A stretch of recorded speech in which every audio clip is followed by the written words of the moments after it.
Hello everyone, इस video में आपका स्वागत है। इस वीडियो में आज हम आपके लिए पेमेंट का एक ऐसा प्लेटफॉर्म लेकर आए हैं जिससे अब आपको अपने सेल्समैन को बार बार कस्टमर्स के पास पेमेंट लेने के लिए नहीं भेजना पड़ेगा।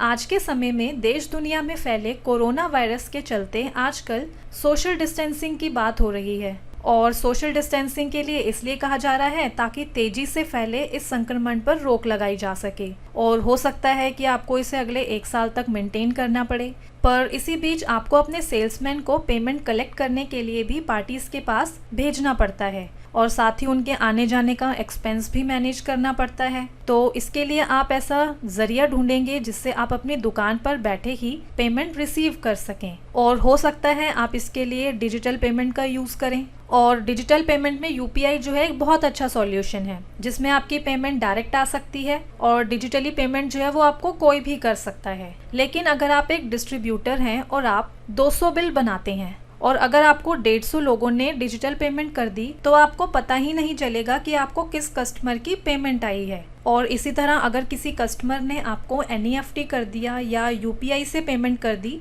तो किस कस्टमर की पेमेंट आई है, किसकी नहीं आई है, इसे भी आपको अपना काम छोड़ के बार बार चेक करना पड़ता है। तो इसी प्रॉब्लम को देखते हुए मार्ग ने डिस्ट्रीब्यूटर के काम को कम करने के लिए सॉफ्टवेयर में डिजिटल प्लेटफॉर्म का प्रोविज़न दिया है जिसमें सॉफ्टवेयर ऑटोमेटिक शेड्यूल पेमेंट को फॉलो करेगा, यानी जिस कस्टमर से पेमेंट लेनी है उसे ऑटोमेटिक फॉलो करेगा, एसएमएस भेजेगा, पेमेंट भी ऑटोमेटिक ही कलेक्ट करेगा। और साथ ही इसका सबसे बड़ा फ़ायदा ये है कि सॉफ्टवेयर आपके अकाउंट में इसे अपने आप ही रिकंसाइल कर देगा जिससे आपके कई घंटों का काम मिनटों में हो जाएगा और आपका ध्यान आपके बिजनेस को ग्रो करने में होगा।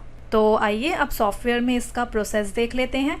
इसके लिए सबसे पहले आप मास्टर से पासवर्ड एंड पावर से ऑपरेटर्स पर आएंगे, देन यूज़र सेलेक्ट करेंगे जिसे आप डिजिटल पेमेंट कलेक्शन की परमिशन देना चाहते हैं। फिर यहाँ डिजिटल सर्च करके एक्सेप्ट कर देंगे। देन यहाँ डिजिटल कलेक्शन को यस करके एस्केप की प्रेस करेंगे और सेव कर देंगे और फिर अगेन एस्केप की प्रेस करेंगे और एग्जिट करने के लिए यस करेंगे। फिर कंट्रोल यू प्रेस करके री लॉगिन कर लेंगे। देन अब आप बैंकिंग से रजिस्ट्रेशन से डिजिटल कलेक्शन पर आएंगे तो इस तरह से डिजिटल कलेक्शन की विंडो ओपन होगी जहां आप बैंक चार्जेस और डिस्काउंट लेजर सेलेक्ट करके सेव कर देंगे। तो इस तरह से मर्चेंट रजिस्ट्रेशन मॉडिफिकेशन स्क्रीन आपके सामने ओपन हो जाएगी जहां फर्स्ट टैब है रजिस्टर डिटेल्स और यहां आपकी email ID, mobile number autofill होके आ जाएगा जो आपने कंपनी क्रिएशन के टाइम मेंशन किया होगा। फिर लीगल नेम आ जाएगा। देन आप कॉन्स्टिट्यूशन सेलेक्ट करेंगे, मतलब आपकी कंपनी प्राइवेट लिमिटेड है, पार्टनरशिप फर्म है या पब्लिक लिमिटेड है, तो अपने अकॉर्डिंग ऑप्शन आप यहाँ से सेलेक्ट कर लेंगे। देन आप अपना बिजनेस टाइप सेलेक्ट करेंगे, फिर एग्रीगेटर, रिलेशनशिप मैनेजर और कैटेगरी सेलेक्ट कर लेंगे।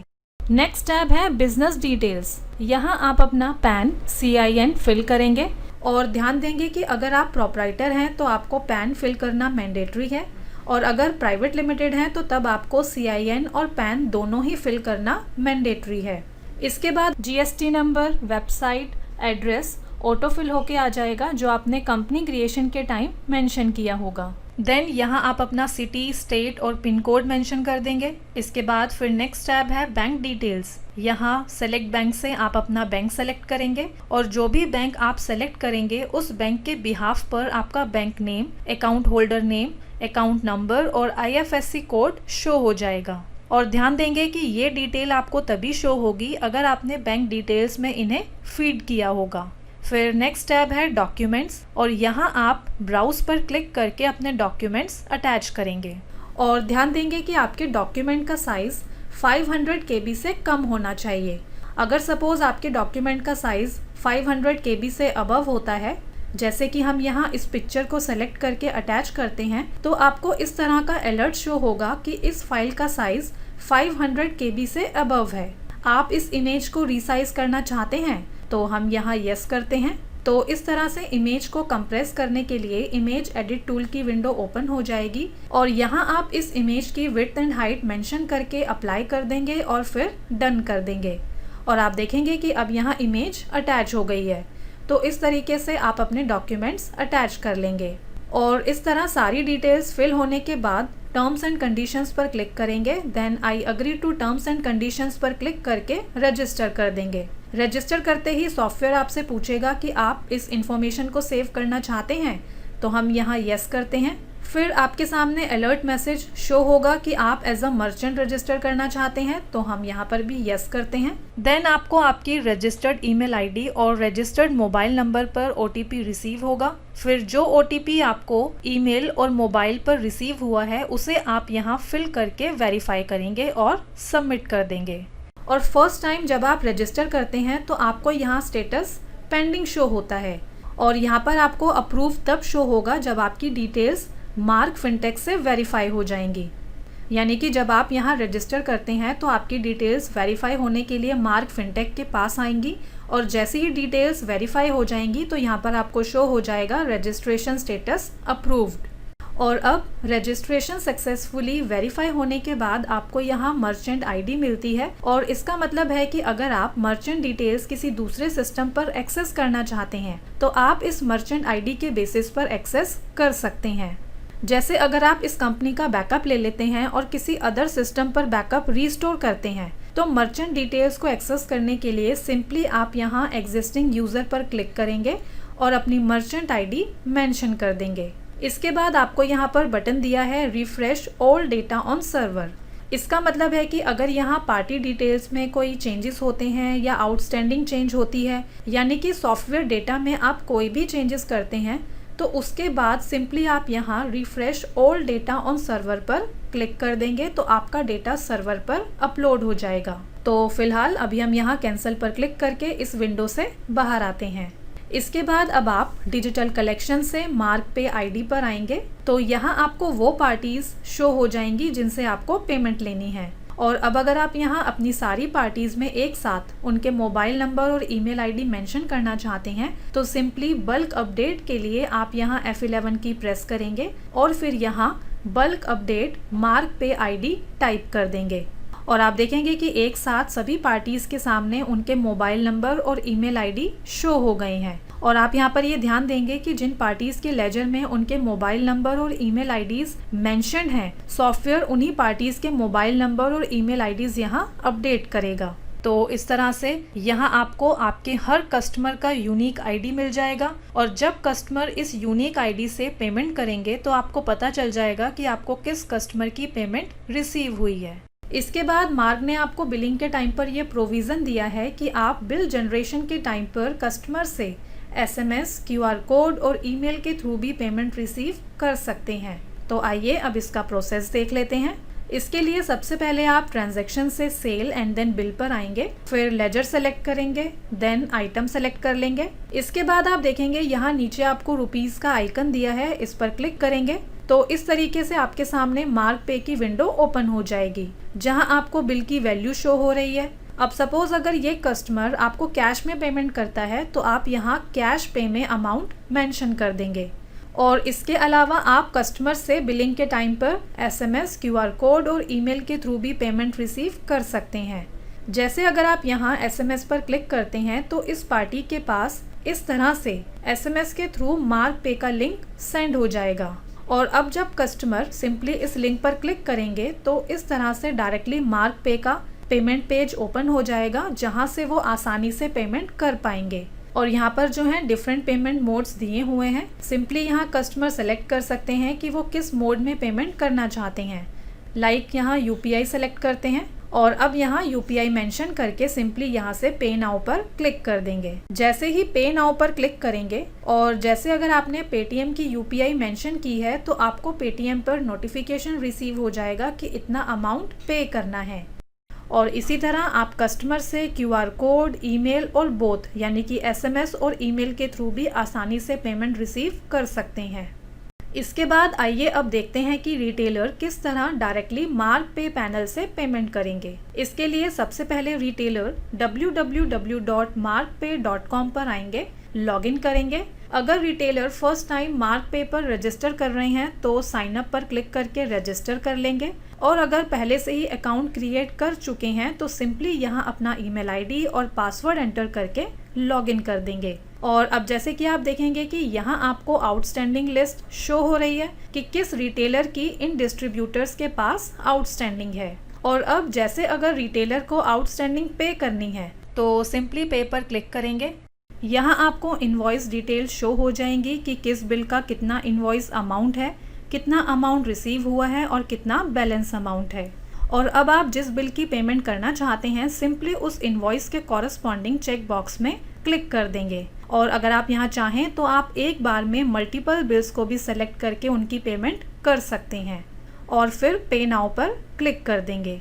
फिर जिस मोड में पेमेंट करना चाहते हैं वो मोड अपने अकॉर्डिंग सेलेक्ट करेंगे। लाइक हम यहाँ UPI सेलेक्ट करते हैं और अब आप यहाँ अपना UPI मेंशन करके पे नाउ पर क्लिक कर देंगे।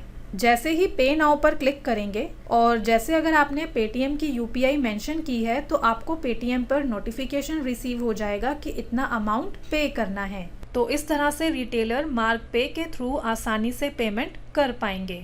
इसके बाद अब सॉफ्टवेयर पर आते हैं। देन अगेन बैंकिंग से डिजिटल कलेक्शन पर आते हैं। अब जैसे यहाँ ऑप्शन है स्केड्यूल कस्टमर्स। अब जैसे अगर आपको अपने रिटेलर्स को मैसेज भेजना है कि उनका इतना अमाउंट पेंडिंग है तो वो आप स्केड्यूल कस्टमर्स ऑप्शन से स्केड्यूल कर सकते हैं। आप यहाँ पार्टी वाइज सेट कर सकते हैं कि जो SMS है वो कैसे जाए। तो सिंपली आप यहाँ एडिट पर क्लिक करके सेट कर लेंगे कि इस पार्टी को आउटस्टैंडिंग का SMS कब जाए, like monthly, fortnightly, weekly Monday, weekly Tuesday, daily etcetera. और अगर आप यहाँ कोई सेटअप नहीं करते हैं तो यहाँ आपको जनरल सेटअप मिलता है, जिसका मतलब है कि अगर आप सभी पार्टीज को एक जैसा रिमाइंडर भेजना चाहते हैं तो आप जनरल सेटअप को एडिट करके भेज सकते हैं। इसके बाद यहाँ बॉटम में आपको व्यू ऑनलाइन बिल्स का बटन मिलता है, इस पर क्लिक करते हैं। अब जैसे अगर डिस्ट्रीब्यूटर देखना चाहते हैं कि उनके कितने रिटेलर्स हैं जिन्होंने मार्क पे पर लॉगिन किया हुआ है तो उन रिटेलर की डिटेल्स यहाँ आपको शो हो जाएंगी। जैसे आप देखेंगे यहाँ आपको पार्टी का नेम, मोबाइल नंबर और ईमेल आईडी शो हो रहा है। इसी के साथ आप यहाँ पार्टीज की आउटस्टैंडिंग डिटेल्स भी देख सकते हैं। और अब आप जिस पार्टी की आउटस्टैंडिंग डिटेल्स देखना चाहते हैं सिंपली उस पार्टी के कॉरस्पॉन्डिंग शो बटन पर क्लिक कर देंगे। देन अगर आप यहाँ चाहें तो आप यहाँ डेट मेंशन कर सकते हैं कि आप इस पार्टी की कब से कब तक की आउटस्टैंडिंग डिटेल्स देखना चाहते हैं और फिर शो पर क्लिक कर देंगे। तो आप देखेंगे यहाँ आपको शो हो गया है कि इस इनवॉइस नंबर का इस डेट का इतना अमाउंट पेंडिंग है। तो इस तरीके से आप पार्टी वाइज उनकी आउटस्टैंडिंग व्यू कर सकते हैं। देन नेक्स्ट ऑप्शन है पेंडिंग पोस्टिंग और यहाँ उन पार्टीज की ट्रांजैक्शन शो होगी जो सक्सेसफुली सेटल हो गई है पर जिनकी रिसीट पोस्ट नहीं हुई है, यानी कि जिनका रिसीट वाउचर पोस्ट नहीं हुआ है। तो अब आप यहाँ सिंपली पार्टी नेम से या तो आप उस पर्टिकुलर पार्टी को सेलेक्ट करेंगे जिनकी रिसीट पोस्ट नहीं हुई है, और अगर आप सभी पार्टीज़ को देखना चाहते हैं जिनकी रिसीट पोस्ट नहीं हुई है यानी कि जिनका रिसीट वाउचर पोस्ट नहीं हुआ है तो यहाँ से ऑल पर क्लिक कर देंगे। फिर ट्रांजैक्शन डेट मेंशन करेंगे जिस डेट से जिस डेट तक की पेंडिंग पोस्ट देखना चाहते हैं और फिर शो पर क्लिक कर देंगे।